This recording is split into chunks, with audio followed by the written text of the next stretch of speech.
Welcome back to another episode of the Downsizing Roadmap podcast with your hosts, Jody Roscoe and Heather Fisher. We're talking about all things downsizing, from our own experiences with clients to guest experts. Let's make downsizing easier, one conversation at a time. Welcome back to another episode of the Downsizing Roadmap podcast. I'm Heather Fisher. I'm Jody Roscoe. And we're here again today with one of our favorite guests, Rachael Houck with Houck, Menninger Law. And she is an elder law attorney, and we're going to dive into a couple topics today, a little bit deeper into some military veterans benefits that you might not know about, and just how to get that long-term care planning in place. So welcome back, Rachael. Thanks for having me. Yeah, so just briefly, we're going to talk about it's aid in attendance, right? Yes. That's what it's called. So we'll talk about all of it, but this is something I didn't even know existed, and it's such a powerful tool. It is.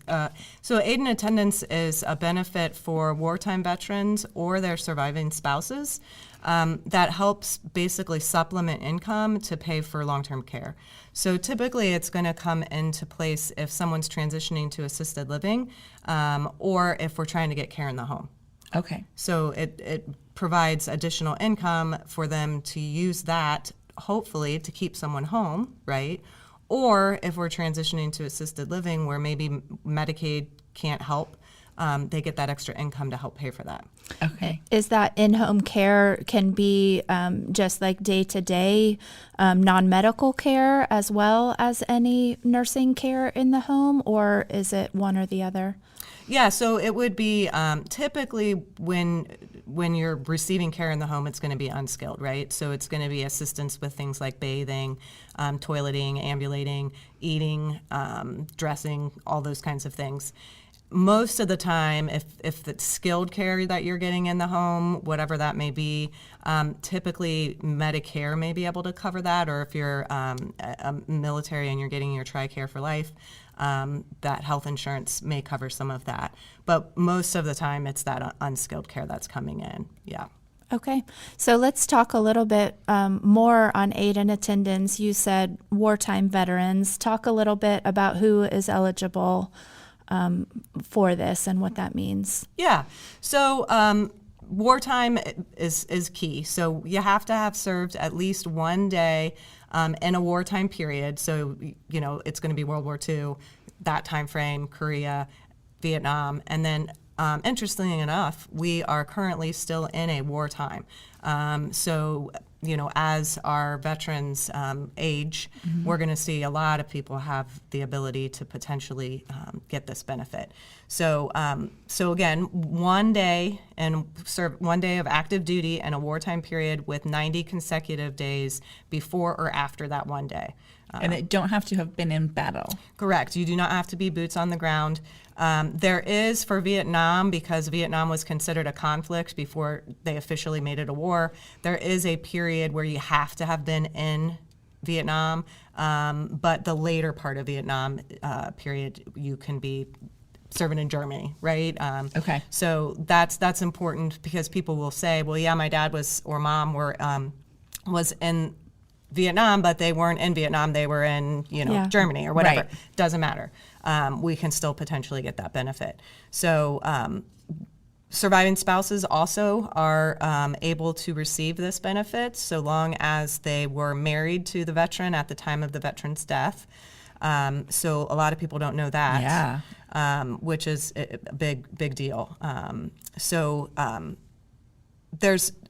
This is different than like retirement income from the VA. So the VA typically has what we call compensation, which is where they're getting their retirement benefit because they retired from the military, or maybe they are receiving some sort of disability compensation because of a service-connected injury. That's compensation. This is what we're calling a pension.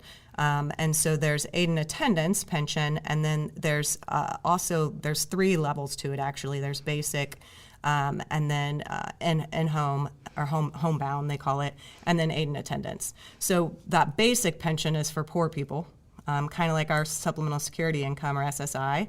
And then the next step up is, are we homebound? Do we need assistance with 2 activities of daily living? and then we move to that aid and attendance. So typically, if we're homebound, we're going to be able to get aid and attendance. So this is how little I know about this, but Yeah. then would they also do they have health care through the military, or is there health care like Medicare, Medicaid as well? So it depends. Like for example, my dad's a Vietnam veteran, but he didn't retire from the military, right? He did his 2 tours and that was it. So he and my mom are on Medicare. They don't have TRICARE for life. If you were a service member, like you actually retired, you were a lifer, if they call it, you might have TRICARE for life. Okay. Which is basically kind of what it replaces Medicare. Got it. So some might have Medicare, some might have TRICARE, but this works either way? Yeah. So this is it's not actually a health insurance. Okay. It's literally the way it works is if all of your income is being used on unreimbursed monthly medical expenses, so say somebody's earning $2,000 a month and they have care in the home that's, $3,000 a month. You apply for this aid and attendance so long as you meet the other eligibility requirements. And if you're a veteran, they can get up to $2,300 a month, even if there's only that $1,000, that The difference. The difference, yeah, because that $2,300 is meant to supplement or pay for the medical expenses. Then you can have your other money income to pay for your food. Yes, to live. Right. To live. Yeah. So it's really, it's a great benefit. Now, similar to Medicaid, it does have the income requirement, which we just talked about. And then it does have an asset requirement as well. So for the VA, basically, for aid and attendance, you can own a house, a car, unlimited amounts of cars, and then you can have about $150,000 of other resources and be eligible for aid and attendance. Aid and attendance also allows you to transfer those exempt assets without being penalized. So with Medicaid, if we have a house, it's exempt. We can get on Medicaid and get that benefit.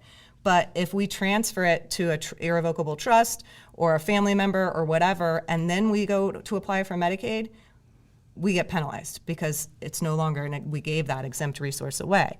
For the VA, which is really important for realtors and people helping seniors with homes, we can take that house and put it in an irrevocable trust and not be penalized. So the benefit there is you've got somebody who's got a house, $100,000, their car, and they're thinking they want to transition to assisted living. And they call you guys as realtors and say, hey, I want to sell my house so I can use it to pay for my assisted living. Well, if they convert that house that's exempt and they sell it and make $300,000, well, guess what?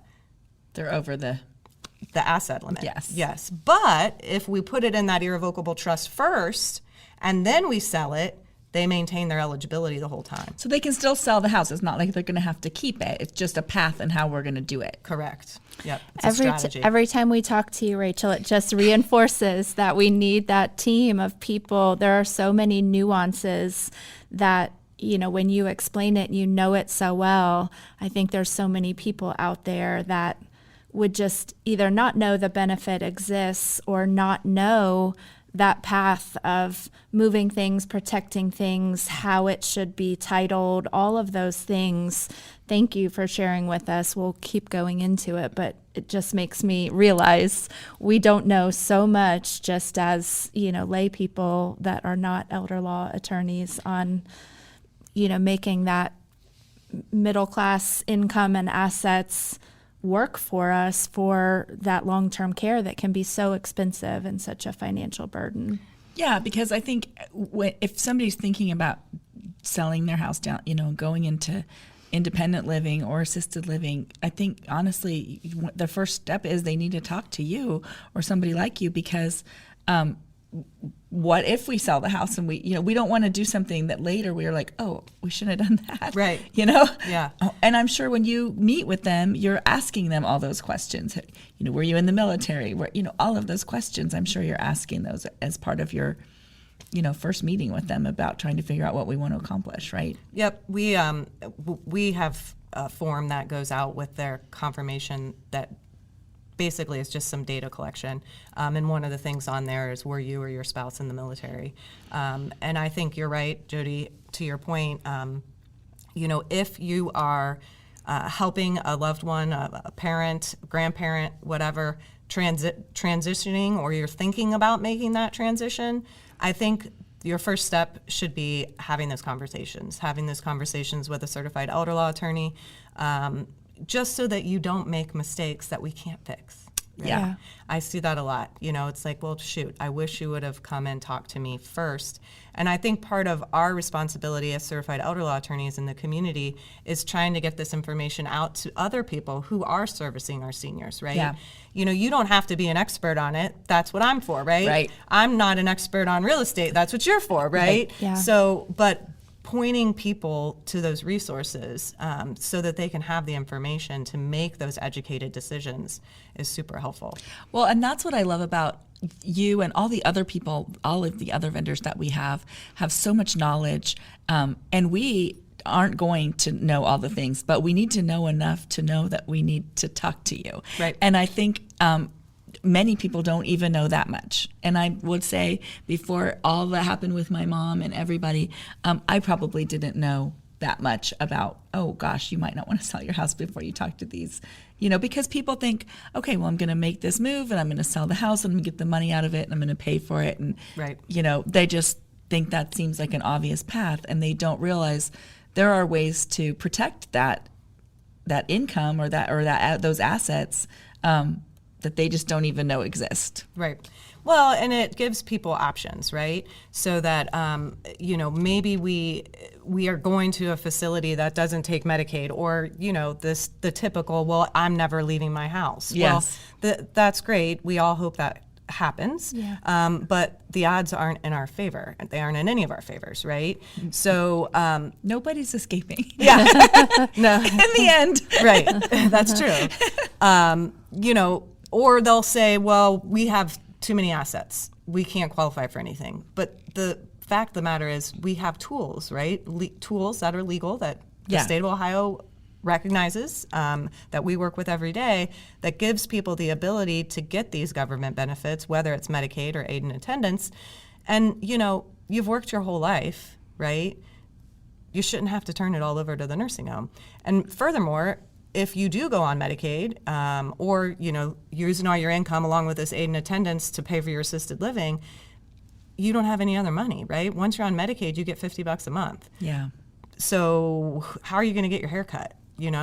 There's things that aren't covered, and now you've worked your whole life to be a pauper. Destitute. Yeah. Yeah. So with the aid and attendance, in asset protection, is it the same as Medicaid, or are there differences in how you would protect your assets? Do you want to speak to that? Sure. So I'm sure you guys out there have all heard of that 5-year look back for Medicaid, right? So with Medicaid, we have to get over that 5-year hump, meaning we can't give assets away for less than fair market value within 5 years of needing Medicaid. People get confused and think that if I take my house and I give it away to my kid and then I need Medicaid, they're going to come after my kid, right? That's not what happens. So I take my $100,000 and I give it away to my kid, and then I need Medicaid in 2 months. Medicaid's not going to go back to my kid and say, give us the $100,000. What they're going to say is, great, you're eligible, right? Because you don't have any money, but we're not going to pay for your care for X number of months. And now somebody's got to come up with that $10,000, $15,000 a month, right? So VA is similar.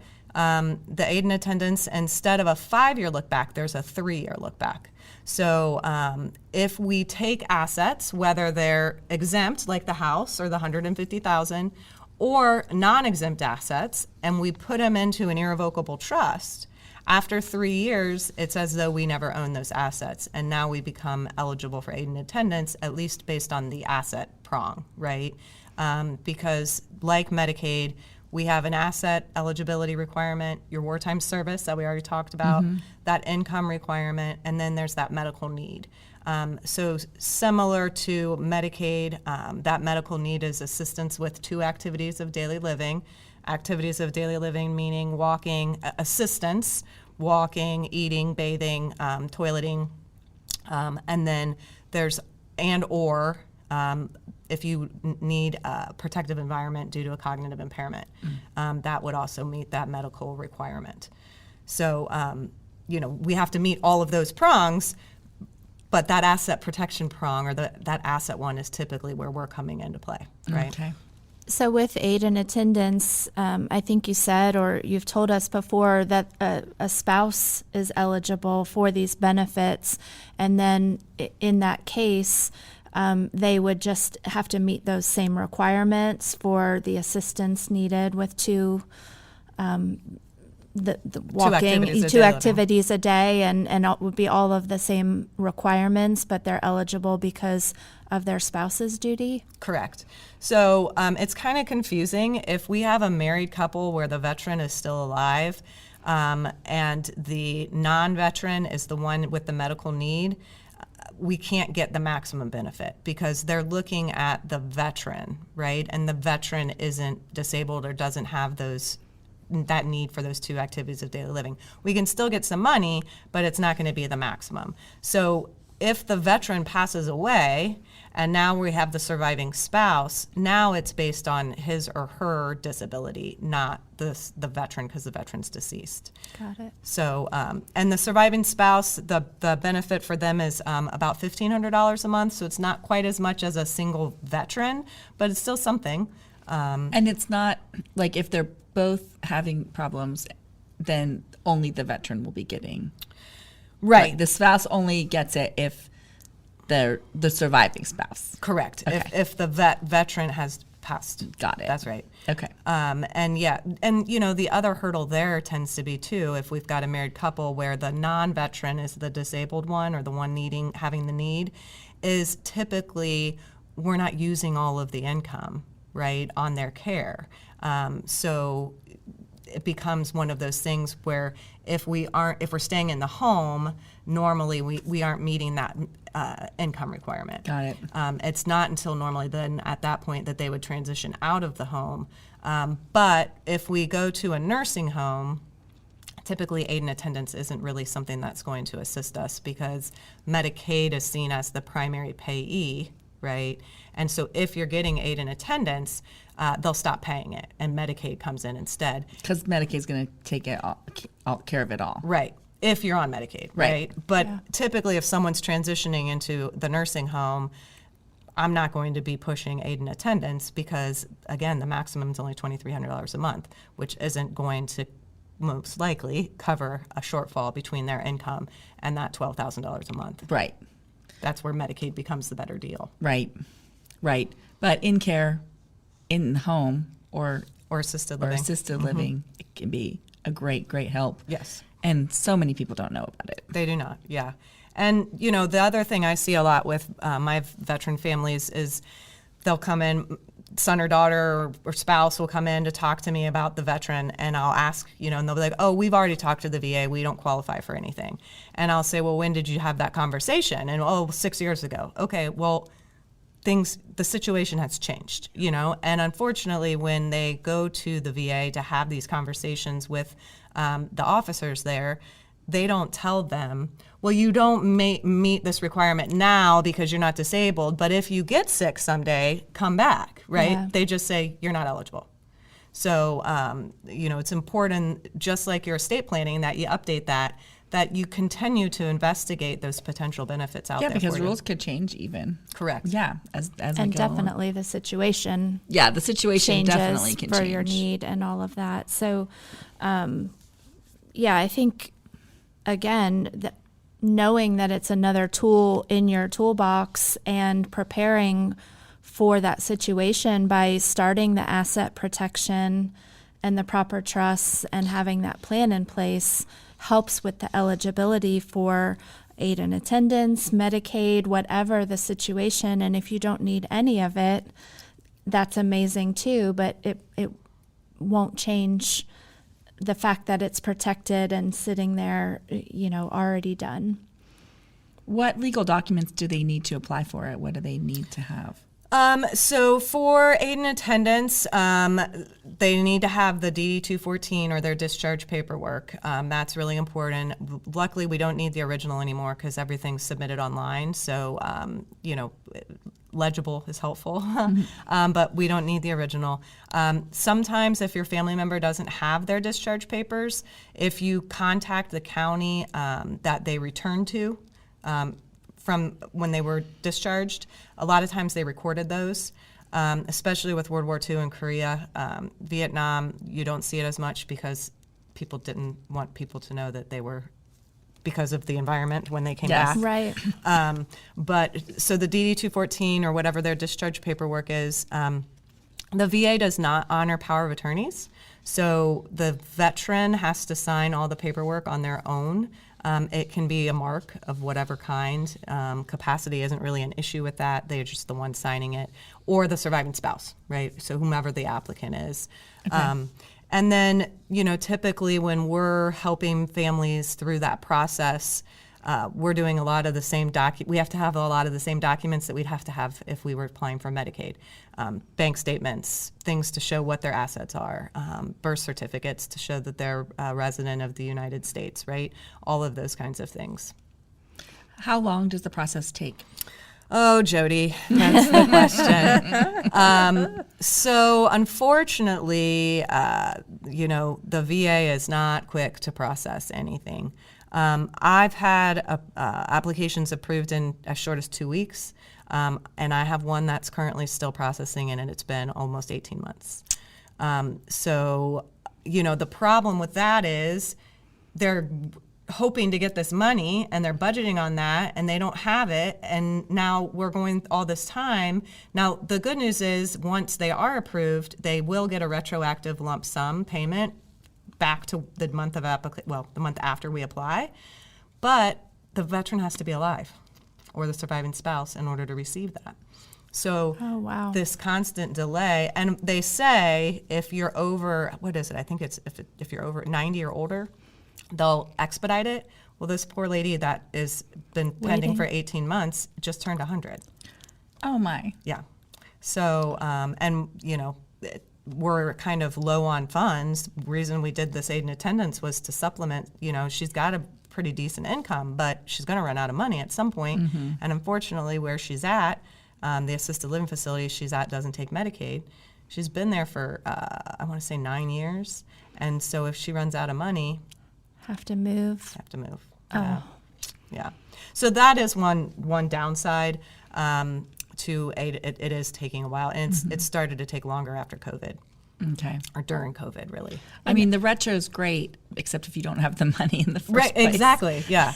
Right. Yeah, and it sounds like one of those things that you're not really sure of your eligibility and planning for it until it's the time to apply. I mean, you could maybe know that you would potentially hit the eligibility requirements, but it sounds like you're in a waiting game. Yeah, you can't just be like, hey, I'm submitting this application so that you can approve it in case I need it someday. Yeah. No, it's like Medicaid. You have to. So you could know that you were in the wartime. You could know you were good there. You could know that you've created the estate in a way that will make it work. But then you have to wait until you're in a place where you need it. Correct. And you have to actually, the other kind of tricky part with this is you can't say, hey, once I get this money, I'm going to pay for health aides to come in my home. You have to actually be spending the money now. So that's kind of another tricky part of it, right? Is if you're waiting for them to pay you, but you have to already be spending it. Yeah, so that's back to the earlier estate planning, right? To make sure that you have some funds, hopefully, that you can use those funds in the meantime, right? Right. Yeah. So that's a little rough. But you said something there, though, that I think that we should hit on a little bit harder, which is she's been there 9 years and they don't take Medicare. And so you have to be careful where you go in the beginning. Yeah. So as far as Medicaid and the VA goes, Medicaid is a long-term care benefit that is every nursing home in the state of Ohio besides two, which are one's in Toledo and one's in Cleveland. So for those of us in Southern Ohio, not an issue. All the nursing homes take Medicaid, okay? Assisted livings have the option. So they're not required to take it, and if they do take it, they can say, we require you to privately pay out of your own pocket for 2 years, right, or whatever that may be. Yes. And then in-home providers also are not required to take Medicaid. And there's less of them that take it really than assisted living. And the reason for that is because Medicaid puts a flat reimbursement rate. So I don't know what it is now, but Passport is the in-home care. But you're talking maybe $17, $18 an hour, which... You can't hire somebody to do that. Right. So unfortunately, that's not something that is super available to the community. But aid and attendance, or VA, the VA health insurance isn't taken by all nursing homes, right? So there's VA certified nursing homes. So you have to remember, when you're talking about a veteran or their surviving spouse, the insurance prong is different than aid and attendance. So if you're trying to get to a facility that accepts the VA insurance to cover their entire stay, like Medicaid, okay, that's different than if we're saying, hey, I'm going to have aid and attendance to help pay for my care. That's just, that aid and attendance is coming to you and you're using it to do whatever you want. So it doesn't have to be a VA certified facility for you to also get aid and attendance. Does that make sense? So you'd have to have the TRICARE or whatever. To get the VA. Get the VA. Yeah. Okay. To get the VA to cover your care like Medicaid. Got it. Yeah, so if you're out there listening and you're an adult child like I am and Jody is and Rachael is, if you're out there and all of this is just like, wait. You're not even speaking English. I don't get it. I think that is what we have learned, Jody and I, in meeting so many great people in the senior service industry, is that you have elder law attorneys like Rachael that know all the nuances of the different things, and then a step back from that, when she's talking about different places take this and that, we have senior placement people that are amazing at knowing that information as to which places take which, and working closely with your elder law attorney and your financial plan, like all of that, back to that dream team. The senior placement person can say, okay, let's talk about what Rachael set up. What are we looking for? What are we going to need for mom and dad? And they can point you to those places. And that's why, hopefully if you're listening, you can not have to understand the foreign language that Rachael speaks of, all of these different laws and numbers, but just know that if you just start that ball rolling early and get that plan in place, there are these experts that know that, and you can, rest in that calm of, we've got the people that can help you get mom and dad to the right place with the right planning, and, do the best asset protection for your family and get them somewhere where they don't have to move later if that's needed, and have that plan. And that's so much more peace of mind than just, being like, oh, well, this place is pretty, hope we can afford it. Right. For however long it's going to be, which we don't know. Right. Yeah.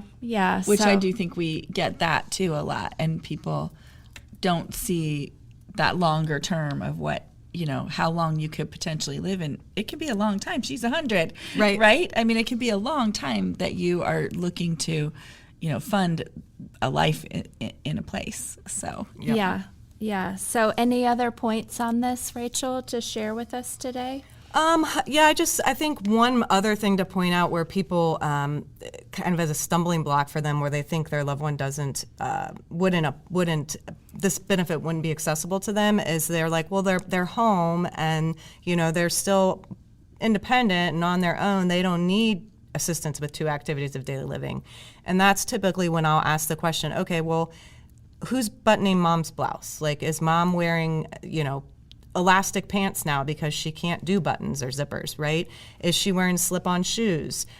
Do you have to go over there and just be in the house when she takes a shower to make sure that she doesn't fall, right? it's assistance with activities of daily living. It's not, I can't do it at all, right? So maybe you're going over there and, cutting up mom's meat, right? Or maybe we're pureeing her food, or there's things like that. Or, that's assistance, right? It doesn't have to be the complete inability to do the task.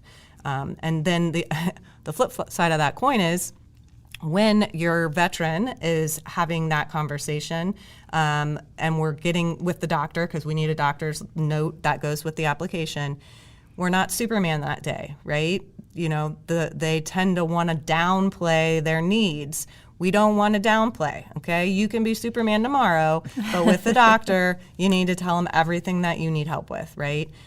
Because that's one of those requirements to get the benefit. Yes. Mark's dad used to do that all the time. He'd be having all kinds of problems, and we'd go to the doctor and he'd be like, "I'm fine." No, you're not. So they don't want to share for whatever reason. I do get that. Yeah. And if you certainly. I'm not the only person that can have these conversations with the family or their veteran loved one. Any of the VFWs and things like that do handle these applications. Certainly the VA can handle it as well. Sometimes it depends on which officer you're getting that's going, whether they're helpful or know what they're doing, but that can be done through those organizations. So I would just hesitate to make sure that, and this is kind of a public service announcement for our veterans and their families, the VA does not allow anybody to charge a veteran to fill out the application. There are some organizations that advertise that they will do it for you and they charge you. Technically, that's not supposed to be done. So it should be a free service, at least if it's only the application. Okay. Well, I think even just knowing that it exists is, step one. Yeah, and 100%. That's great to know that it should be a free service as well. So, because I know many, many, many people who, when we brought this up and we said this was something, we don't know enough about it to, share, but that's something they should look into. They were like, "What are you talking about?" Yeah. So. Yeah, and we're so thankful for our veterans that have served. We want them to get all of the benefits out there that they can. So, if this is something you might be eligible for, reach out to, Rachael or, the VA, anybody that could help just answer those questions to explore whether this is an option for your family. And we'll be back again next week with another episode. Thank you again, Rachael, for joining us today. My pleasure. Thanks for having me. All right. Talk to you next time. All right. Bye-bye. Thanks for joining us on the Downsizing Roadmap podcast. If you found this episode helpful, be sure to subscribe, leave us a review, and share it with someone who might need a little downsizing inspiration. Have questions or ideas for future episodes? Visit us on our website, www.downsizingroadmap.com. Until next time, let's keep simplifying and moving forward.